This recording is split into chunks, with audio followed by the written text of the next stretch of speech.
The new Samsung Galaxy Fit 2 and the Xiaomi Mi Band 5 have been redesigned to offer better smartwatch features in a compact design for under $60. But which one is actually better? After last year's matchup, these two top sellers revamped their designs to give us an even closer and more interesting comparison this year. In this video, I'll compare all the functions and features of the Mi Band 5 and the Galaxy Fit 2 to figure out which one's actually the better buy.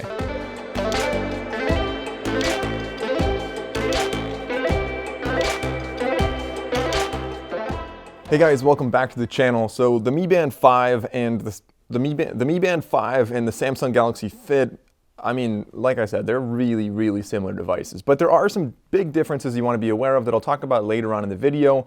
Let's start off with the physical differences between these two devices. To be honest, they're almost hard to tell apart. The Galaxy Fit is a little bit boxier, so the aesthetic is slightly different, but other than that, they both have a 1.1-inch AMOLED screen, touch screen. They both have the little circle home button thing on the bottom. The module is separate from the strap, and the strap is just a single silicone piece right there, so that's really not that different.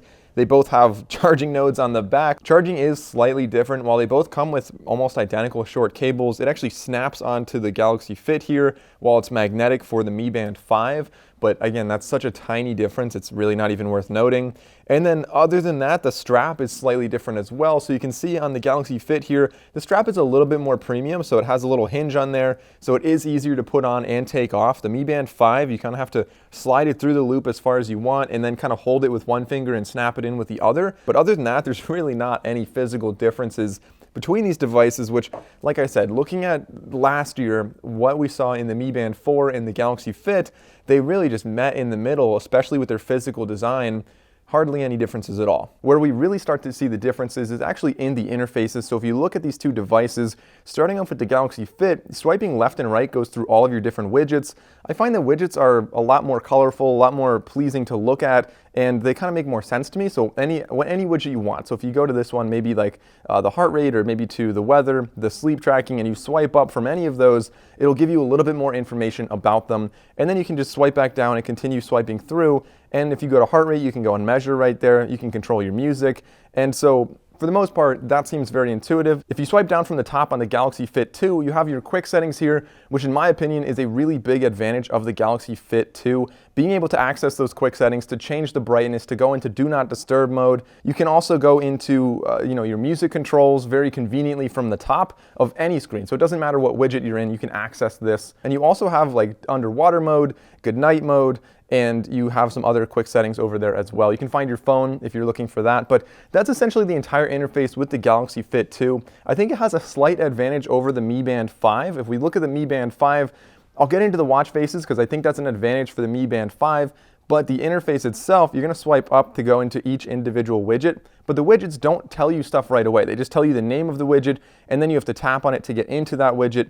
And once you do that, it'll tell you what you're looking for. So, PAI, for example, it'll tell you some analytics about, what your PAI has been in the past week, stuff like that. And you can swipe down through all of those, but you don't have the ability to go to any kind of quick settings here. Now, from the watch face, however, you can swipe left and right and go into some quick apps that you put on here. You can have the weather showing up, you can have music controls showing up, and you can have, like I have remote camera as my third one, as well as notifications. But otherwise, I think the interface is a little bit cleaner and a little bit more robust with the Galaxy Fit. So as far as software goes, we see some kind of advantage there, at least with the Fit 2. But talking a little bit more about the software, while it might be cleaner on the Galaxy Fit 2, the Mi Band 5 has some really big advantages on board as far as what features they offer. So one of them is their PAI, which gives you a very easy to understand digestible index. I think it's a personal activity index, or maybe personal activity intelligence.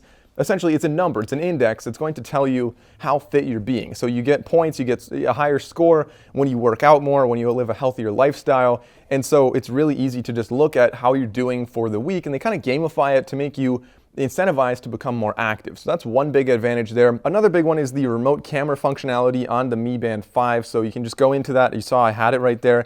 And so it's great. If you set up your tripod, you have your phone somewhere, you want to take a group picture, you can take it remotely with this device. Getting back to the Galaxy Fit 2, when it comes to notifications, I think this device has the advantage because when you're getting notifications, not only does it show up cleaner, so it shows you the text in a more easy to interpret and quick glance way, but it also shows you the right logo as well. So the Mi Band 5, I found a lot of times just shows you kind of an orange square, while the Galaxy Fit here, the Galaxy Fit 2, is going to show you like the Facebook Messenger logo if you get a message from that, and things like that. So I find that it does better. They also both have quick replies, and you can adjust these within the apps on either one of them. But again, I think it's a little bit more intuitive to use that with the Galaxy Fit 2.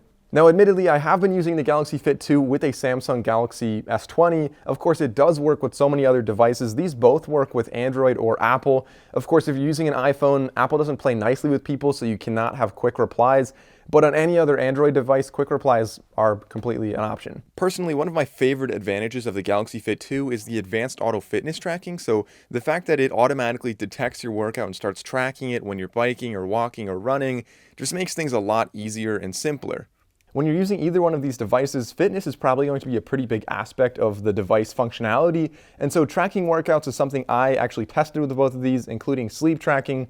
And so looking at the heart rate accuracy, because that's really the only thing you'll be reading here, I found that the heart rate accuracy of the Galaxy Fit, as you saw in my previous video, was definitely not up to par with what I was expecting. If you look at the three graphs right here, this graph, the first one, is what my heart rate actually looked like. This is based on a polar heart rate strap. Extremely accurate. We know that this is correct. Now, looking at the other two, the Galaxy Fit, the Galaxy Fit 2 here did a lot of smoothing. So they really missed the spike when I was sprinting up a hill. And on the back half of the workout, when I was running up a gradual incline, my heart rate definitely increased, but it is not really showing that very well. So it generally read my heart rate lower than it's supposed to be. Now, if we look at the Mi Band 5, this one's not perfect, but it's definitely significantly better. It's much more similar to what we saw on the polar heart rate strap, although it didn't quite capture the spike for my uphill sprint as well. So it means the sample rate might not be as frequent. But regardless, if you're worried about heart rate tracking and you want the best accuracy, the Mi Band 5 is going to be a clear pick between the two of these, having not only more data points and less smoothing going on, but also a more accurate reading throughout the workout. And something to note is while both of these devices do work independently of your phone, meaning you can run without your phone and still track your workouts, still have your heart rate readings and your step count and your cadence and stuff like that, neither of them have GPS on board. So if you want GPS, you will have to run with your phone, and they pull GPS, they use the module on your phone to track GPS, and then it'll display in the app within the same workout.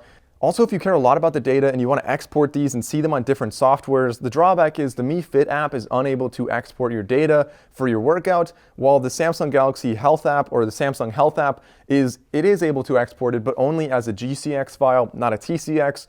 That's why my graphs all look different here. As far as sensors go, neither of these have an SpO2 sensor. I know in my original review I said that this did have SpO2. Actually, only the China version does. The global version does not. We also don't have NFC, so you're not going to be able to pay with either of these. You don't have Wi-Fi, you don't have anything like that. Just Bluetooth, heart rate, pedometer, or accelerometer really, and your ambient brightness detection. Those are the only transponders we really have with this device. Now, the water resistance on both of these is rated for 5 atmospheres, so you can go underwater, swim around, doesn't matter, you're not going to damage these.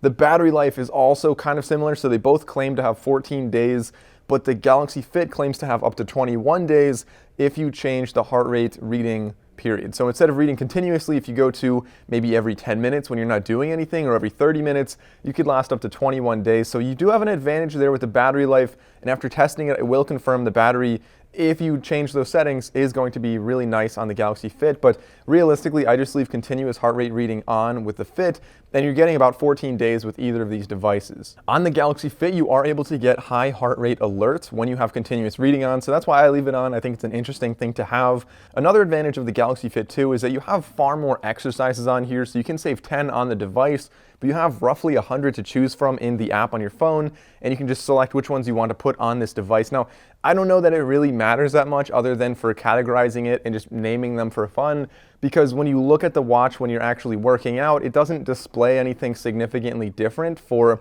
yachting or things like that. So if you think about it, having like 11 workouts, which we have on the Mi Band 5, is probably sufficient for most people. Speaking of working out, an advantage of the Mi Band 5 is that you need fewer apps on your phone. So instead of needing the Samsung Health app and the Galaxy Wearable app, you only need the Mi Band or the Mi Fit app. Between the two apps, shifting back over to a positive for the Galaxy Fit, the apps are better for the Samsung Galaxy Fit. So having the Samsung Galaxy Wearable app is a very robust app for changing settings. And then the Samsung Health app is also much more user-friendly, in my opinion. It's easier to find what I'm looking for, where the Mi Fit app does look a little bit clunkier. It still gets the job done, but I don't think it's quite as robust of an app. So guys, in conclusion, between the Mi Band 5 and the Samsung Galaxy Fit 2, which is actually the better one to buy? Well, looking at the price, the Mi Band 5 is a couple dollars cheaper, so there is that advantage there. But otherwise, you're going to have a better interface with the Galaxy Fit 2. You have better notifications, you have a better strap, and you have more sports modes. And so if you're looking for a better smartwatch alternative, so if you're looking to essentially have smartwatchy functions on a cheaper device, so I'm talking weather, notifications, maybe your step count, stuff like that, then the Galaxy Fit 2 is going to be the device for you. But on the flip side, if you are going to be a little bit more fitness oriented, which I think a lot of people will be, then the Mi Band 5 is going to be a better pick. Having a much more accurate heart rate sensor, having the PAI, so your little index that's going to tell you how fit you're being, and stuff like that, I think it definitely does a better job. On top of that, I do like that they have the remote camera function on here, just kind of a nice extra feature to have. But between the two of them, the good news is you really can't go wrong. They're so similar in a lot of aspects now that, unlike last year's comparison, these two devices, I could recommend either one of them to anybody, and most people really wouldn't care about the differences. So comment down below, let me know which one you think is better and why. If you enjoyed this video, guys, please consider liking and subscribing. I also have full reviews of either one of these if you still have questions about them, so I'll link them down below. Thanks for watching, guys. I'll see you next time.